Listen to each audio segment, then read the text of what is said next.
Assalamualaikum warahmatullahi wabarakatuh. Yang terhormat Ibu Praptiningsih SEMM selaku dosen pengampu mata kuliah akuntansi perbankan serta teman-teman yang saya cintai. Perkenalkan, kami dari kelompok 6 kelas B akan memaparkan terkait materi kas dan rekening giro Bank Indonesia. Eh,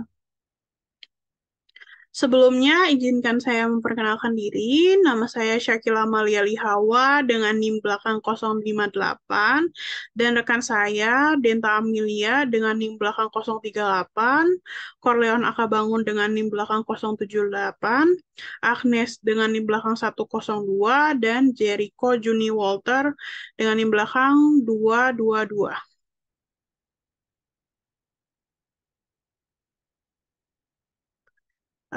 Di sini yang pertama kas. Kas mengacu pada mata uang fisik, baik dalam bentuk kertas maupun logam, yang memiliki nilai dan dapat digunakan sebagai alat pembayaran yang sah. Ini mencakup mata uang domestik yang dikenal sebagai rupiah dan mata uang asing yang masih diterima. Namun tidak termasuk commemorative coin, emas batangan, mata uang emas, atau mata uang asing yang sudah kehilangan keabsahannya. Selain itu, juga mencakup uang rupiah yang sudah dikeluarkan dari peredaran namun masih dapat ditukarkan dengan bank-bank di Indonesia dalam jangka waktu tertentu. Kas perlu diatur agar tidak terjadi kekurangan dalam memenuhi kewajiban bank dan tidak berlebihan. Kas yang berlebihan akan menimbulkan biaya opportunity. Oleh karena itu, agar bank bisa mengendalikan kas, perlu adanya informasi mengenai posisi atau saldo kas. Perubahan posisi saldo kas di bank umumnya disebabkan oleh yang pertama, penyetoran dan penarikan tunai oleh nasabah.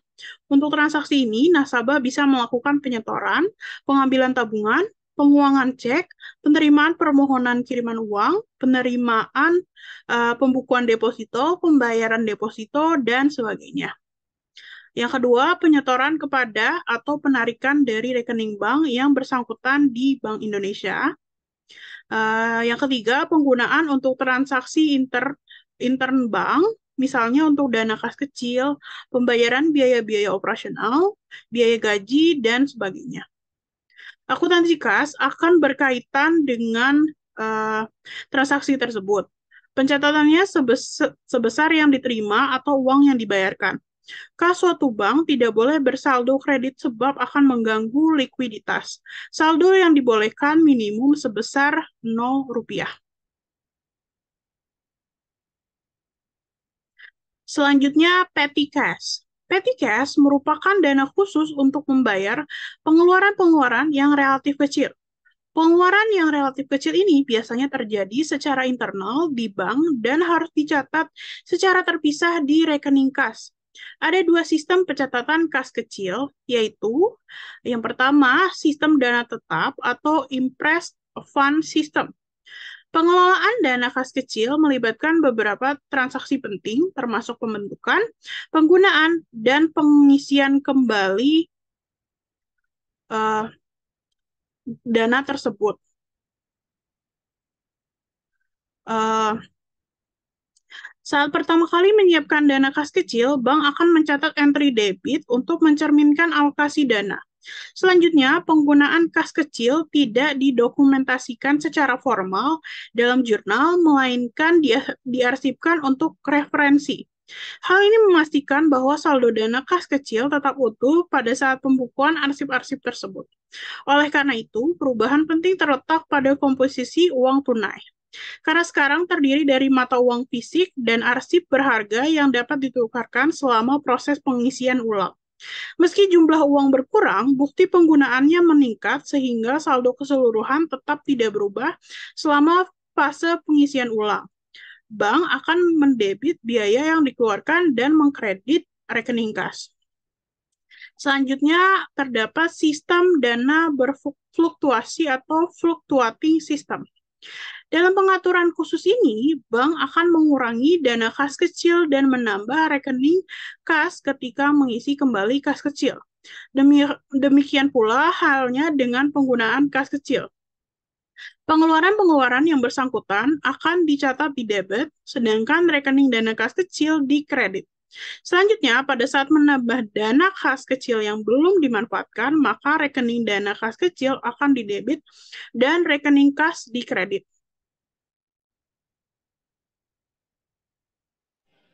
Baik, kita akan masuk kepada materi yang selanjutnya, tapi sebelumnya perkenalkan nama saya Agnes dengan NIM akhir 102. Nah, selanjutnya kita akan membahas mengenai Giro Bank Indonesia. Dalam pasal 1 Peraturan Bank Indonesia nomor 24 garing 19 garing PBI garing 2022, rekening giro merupakan rekening simpanan nasabah di Bank Indonesia yang penyetoran dan penarikannya dilakukan sesuai dengan ketentuan dan persyaratan yang ditetapkan oleh BI. Nasabah dari Bank Indonesia merupakan pihak yang telah mendapatkan persetujuan dari Bank Indonesia untuk memperoleh layanan kesentralan. Nasabah Bank Indonesia antara lain adalah yang pertama itu bank, yang kedua itu Kementerian Keuangan, yang ketiga itu instansi pemerintah di luar Kementerian Keuangan, yang keempat itu lembaga keuangan internasional, yang kelima itu bank sentral negara lain, yang keenam itu pihak lain.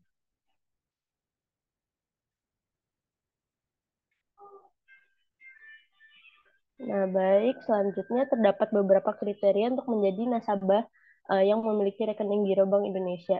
Yang pertama itu diwajibkan oleh ketentuan peraturan perundang-undang. Yang kedua itu memiliki keterkaitan dengan tugas Bank Indonesia dalam bidang moneter, makroprudensial, serta sistem pembayaran dan pengelolaan uang rupiah. Yang ketiga itu memiliki hubungan kerjasama internasional dengan Bank Indonesia secara bilateral, regional, atau multilateral dan atau memiliki keterkaitan dengan pelaksanaan tugas dan fungsi Bank Indonesia itu sendiri. Di next slide lagi. Nah, menurut Pasal 4 Peraturan Bank Indonesia nomor 24 garing 19 garing PBI garing 2022, terdapat 3 jenis rekening giro yang ditata usahakan oleh Bank Indonesia. Yang pertama itu ada rekening giro rupiah berupa mata uang rupiah, rekening giro falas yaitu valuta asing atau mata uang asing.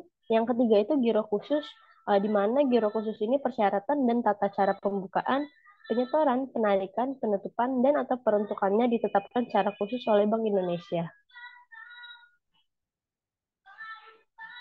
Oke, selanjutnya itu merupakan tugas dan tanggung jawab yang harus ditaati oleh pemilik rekening giro Bank Indonesia. Yang pertama itu penggunaan sarana penyetoran dan penarikan sesuai dengan ketentuan peraturan Bank Indonesia. Yang kedua itu penata usahaan sarana penyetoran dan penarikan yang diterima dari Bank Indonesia. Yang ketiga, kerugian yang terjadi akibat penyalahgunaan sarana penyetoran dan penarikan yang diterima dari Bank Indonesia. Yang keempat, kebenaran setiap instruksi pendapatan rekening giro dan seluruh informasi yang disampaikan kepada Bank Indonesia. Yang kelima, pengkinian data pemilik rekening giro. Dan yang terakhir, penyediaan keterangan dan data kepada Bank Indonesia jika diperlukan. Kemudian saya menjelaskan tentang giro wajib minimum Bank Indonesia atau reserve requirement. Di sini ada 4 poin. Eh, Pertama, pengertian dari giro wajib minimum atau GWM adalah ketentuan yang ditetapkan oleh Bank Indonesia yang mengharuskan bank-bank komersial untuk menyimpan sejumlah dana dalam bentuk giro dan di bank sentral. Kemudian, eh, reserve recruitment atau legal reserve recruitment di Indonesia dikenal dengan istilah giro wajib minimum adalah simpanan minimum yang wajib dipelihara dalam bentuk giro pada Bank Indonesia bagi semua bank dari Denda Wijaya tahun 2019 115. Kemudian tujuan dari GWM adalah untuk mengatur likuiditas sektor perbankan serta mengendalikan jumlah uang yang beredar di pasar. Kemudian penerapan GWM dapat mempengaruhi ketersediaan dana bagi bank-bank untuk memberikan pinjaman kepada nasabah atau untuk keperluan investasi lainnya. Jika GWM dinaikkan, bank-bank mungkin akan memiliki likuiditas yang lebih rendah untuk memberikan pinjaman. Kriteria pemenuhan giro wajib minimum. Yang pertama, giro wajib minimum dalam rupiah ditetapkan sebesar 5% dari dana pihak ketiga dalam rupiah Setiap bank harus memenuhi giro wajib minimum sebesar 5% dalam rupiah. Tidak peduli berapa banyak DPK atau dana pihak ketiga yang dimilikinya. Lalu yang kedua, selain memenuhi kriteria satu, yang A, bank yang memiliki dana pihak ketiga dalam rupiah lebih dari 1 triliun rupiah harus memelihara tambahan giro wajib minimum dalam rupiah sebesar 1% dari dana pihak ketiga dalam rupiah. Yang B, bank dalam DPK dalam rupiah yang memenuhi 10 triliun sampai dengan 50 triliun rupiah harus memelihara giro wajib minimum dalam rupiah sebesar 2% dari dana pihak ketiga dalam rupiah. Yang C, bank yang memiliki dana pihak ketiga dalam rupiah lebih dari 50 triliun rupiah harus memelihara tambahan giro wajib minimum dalam rupiah sebesar 3% dari dana pihak ketiga. Yang D, bank yang memiliki dana pihak ketiga kurang dari 1 triliun rupiah tidak dikenakan wajib giro wajib minimum tambahan sebagaimana disebutkan di poin A, B, dan C.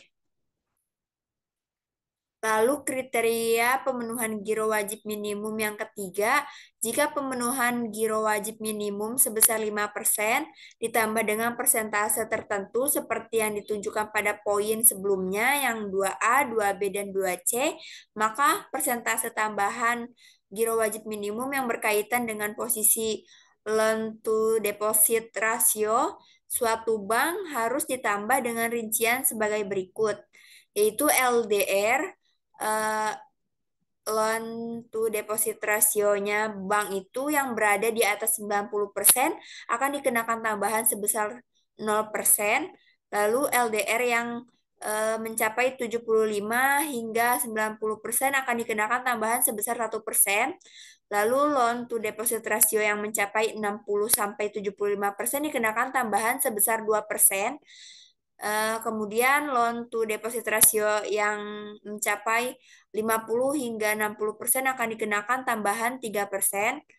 Lalu RDR pada 40 hingga 50% dikenakan tambahan 4%, dan LDR kurang dari 40% akan dikenakan tambahan 5%. Baik, selanjutnya saya akan menjelaskan mengenai jasa giro Bank Indonesia.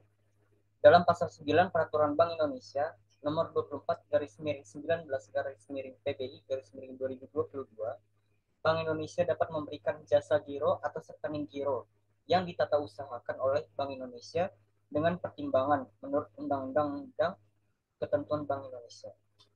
Dalam pasal 10 Peraturan Bank Indonesia nomor 20/3/PBI/2018, jasa giro dapat diberikan oleh Bank Indonesia setiap hari terhadap bagian tertentu dari pemenuhan kewajiban GWM dalam rupiah.